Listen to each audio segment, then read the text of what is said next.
So, guys, I want to share with you a conundrum that a lot of you may be facing. We've met many people over the years who have struggled with this, where your coach, your running program, the club that you're running with, don't really prioritize strength and conditioning. You don't really kind of advocate for it much.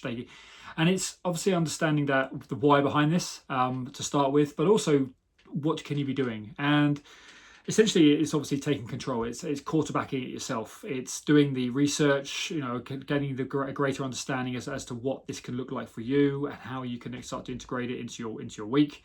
Obviously, following a program, working with a coach, running with a club. There's a reason why you're doing that, because obviously there's an environment, there's a structure, there's a level of accountability. Hopefully that you're leaning into, that you've been seeing results from.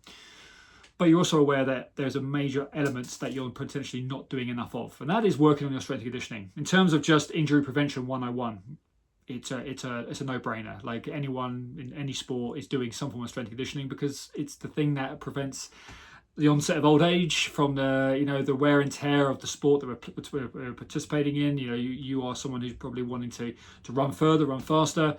You're aware that the loading and stress that you're putting on your body, strength and conditioning, it has to be in that program. And the issue with a lot of people that don't kind of advocate for it, or is generally a lack of understanding. They don't know how to integrate it alongside your run program. You are putting together 4 or 5 runs a week, maybe. You're someone who has got a lot else going on in your life, and they just maybe don't know what it looks like. So they don't have that education, that strength and conditioning kind of level of education behind them.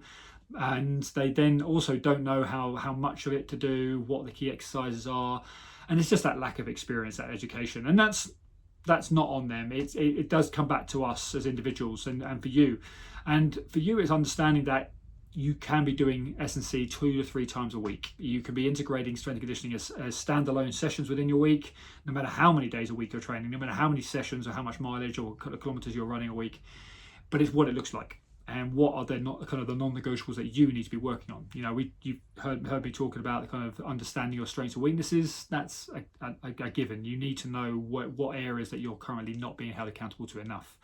You've had previous injuries, you're aware that you have weaknesses or lack of mobility or lack of conditioning in certain areas of your body, that if you put some good, honest work into it over the next 4, 8, 12 weeks, you're going to be a better runner for it, and you're certainly going to be a hell of a lot more confident in preventing injury.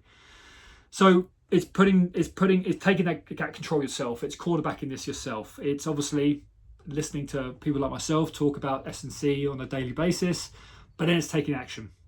It's like, you've got a busy life, you've got a busy training program, you're training quite generically right now, and you're probably you've been aware of it for a while.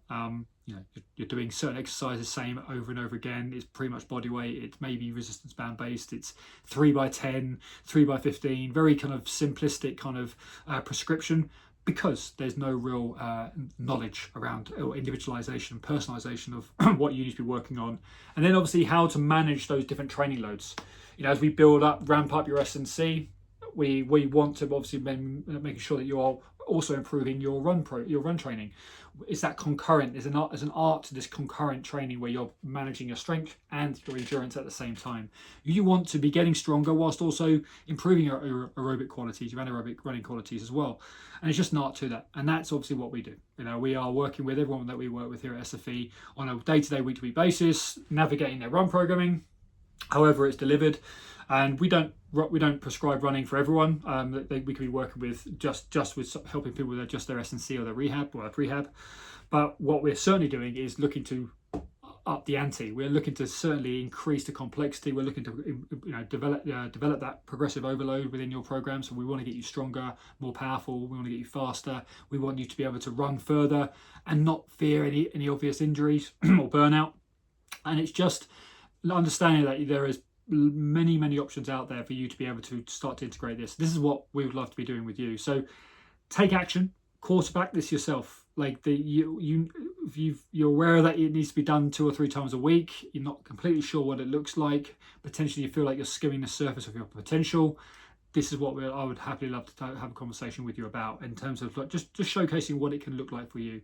Upgrading your warm-up, upgrading your recovery, your routines, giving you those set little drills, across the space of the week. giving you those standalone sessions in the week, whether you're training from home in the commercial gym, but getting you doing it in a way that you feel that you'll be getting a hell of a lot more benefit from it, and being able to understand it yourself, so you can then carry on doing it for decades to come.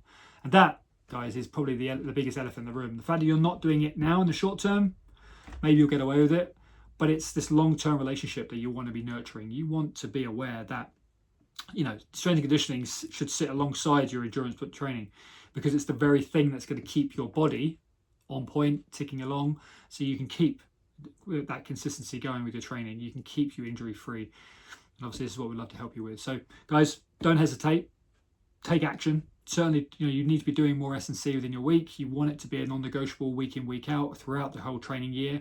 It's just navigating what it needs to look like for you, and that is managing the training load of it, the volume of it, the intensity, the complexity of it. But certainly, guys, this is where you can be gaining so much more of your potential, and without a shadow of a doubt, maintaining your consistency with your training. All right, guys, any questions around this, as always, just let me know.